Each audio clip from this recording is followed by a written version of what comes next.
Assalamualaikum warahmatullahi wabarakatuh. Perkenalkan, nama saya Dela Puspita dengan NIM 8002021. Selanjutnya bab 4 yang berjudul teori-teori kepemimpinan. Teori-teori kepemimpinan atau leadership theory. Teori kepemimpinan yang pertama itu teori genetis, menjelaskan bahwa seseorang akan dapat menjadi pemimpin karena ia telah dilahirkan untuk bisa menjadi pemimpin. Dia telah memiliki bakat dan mempunyai pembawaan untuk bisa menjadi pemimpin. Menurut teori kepemimpinan, seperti teori genetis, mengasumsikan bahwa tidak setiap orang dapat menjadi pemimpin. Hanya beberapa orang yang memiliki pembawaan dan bakat saja yang dapat menjadi pemimpin. Hal tersebut memunculkan pemimpin tidak hanya sekadar dibentuk tetapi dilahirkan. Teori kepemimpinan yang kedua yaitu teori sosial, yang menyatakan bahwa seseorang akan dapat menjadi pemimpin karena lingkungannya yang mendukung, keadaan dan waktu memungkinkan ia bisa menjadi pemimpin. Setiap orang memimpin asal diberikan kesempatan dan diberikan pembinaan untuk dapat menjadi pemimpin meskipun ia tidak memiliki pembawaan atau bakat. Adapun istilah dari teori kepemimpinan sosial, yaitu pemimpin itu dibentuk bukan dilahirkan. Teori kepemimpinan yang ketiga yaitu teori ekologis.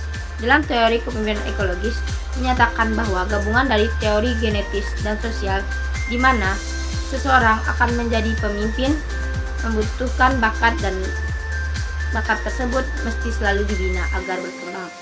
Kemungkinan untuk bisa mengembangkan bakat tersebut tergantung dari lingkungannya.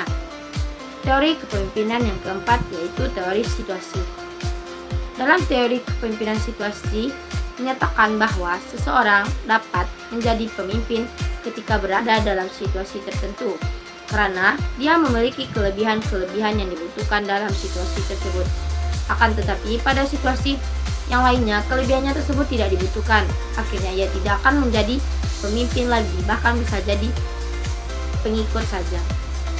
Yang yaitu penelitian tentang kompetensi kepemimpinan paling penting menurut pemimpin di seluruh dunia. Yang pertama itu menunjukkan etika yang kuat dan memberikan rasa aman atau strong ethic dan safety. Tema itu artinya menggabungkan 2 dari 3 atribut yang dinilai paling tinggi, standar etika dan moral yang tinggi, memilihnya sebagai salah satu yang paling penting, dan mengomunikasikan harapan yang jelas. Secara keseluruhan, atribut-atribut tersebut adalah tentang menciptakan lingkungan yang aman dan dapat dipercaya. Seorang pemimpin dengan standar etika yang tinggi menyampaikan komitmen terhadap keadilan, menanamkan keyakinan bahwa mereka dan karyawan mereka akan menghormati aturan main.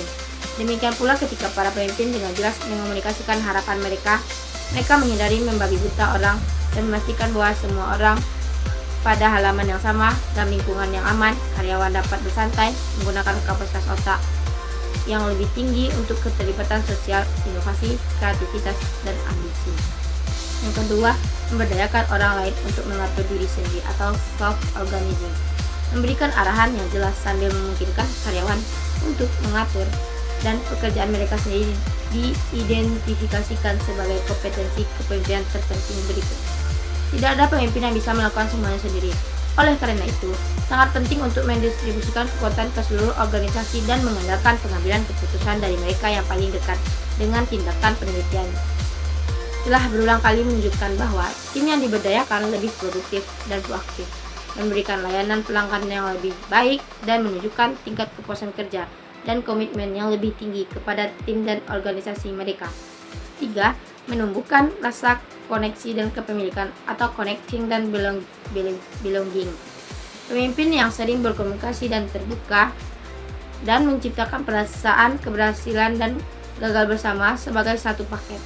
Membangun fondasi yang kuat untuk koneksi adalah spesies sosial yang ingin terhubung dan merasakan rasa memiliki. Dari perspektif evolusi, keterikatan penting karena meningkatkan peluang kita untuk bertahan hidup di dunia yang penuh dengan predator. Penelitian menunjukkan bahwa rasa koneksi juga dapat memengaruhi produktivitas dan kesejahteraan emosional. Sebagai contoh, para ilmuwan telah menemukan bahwa emosi menular dari tempat kerja, artinya karyawan merasa terkuras secara emosional hanya dengan menonton interaksi yang tidak menyenangkan antara rekan kerja. Yang keempat, menunjukkan keterbukaan terhadap ide-ide baru dan mendorong pembelajaran organisasi atau efficient learning. Kesamaan fleksibilitas untuk mengubah pendapat, bersikap terbuka terhadap ide dan pendekatan baru, dan menyediakan keamanan untuk coba-coba.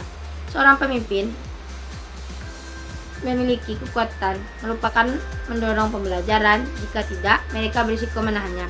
Mengakui kita salah itu tidak mudah. Sekali lagi, efek negatif dari stres pada fungsi otak sebagian harus disalahkan dalam hal menghambat pembelajaran. Para penelitian telah menemukan bahwa berkurangnya aliran darah ke otak di bawah ancaman mengurangi penglihatan, tetapi seolah-olah kita dapat menghadapi bahaya langsung. 5. Memupuk pertumbuhan atau nurture growth. Berkomitmen pada pelatihan saya yang berkelanjutan dan membantu saya tumbuh menjadi pemimpin generasi selanjutnya. Merupakan kategori terakhir. Semua organisme hidup memiliki kebutuhan bawaan untuk meninggalkan salinan gen mereka. Mereka memaksimalkan peluang keberhasilan anak mereka dengan mengasuh dan mengajar mereka. Pada gilirannya, mereka yang menerima merasakan rasa terima kasih dan kesetiaan pikiran orang-orang yang paling Anda syukuri, orang tua, guru, teman, dan mentor.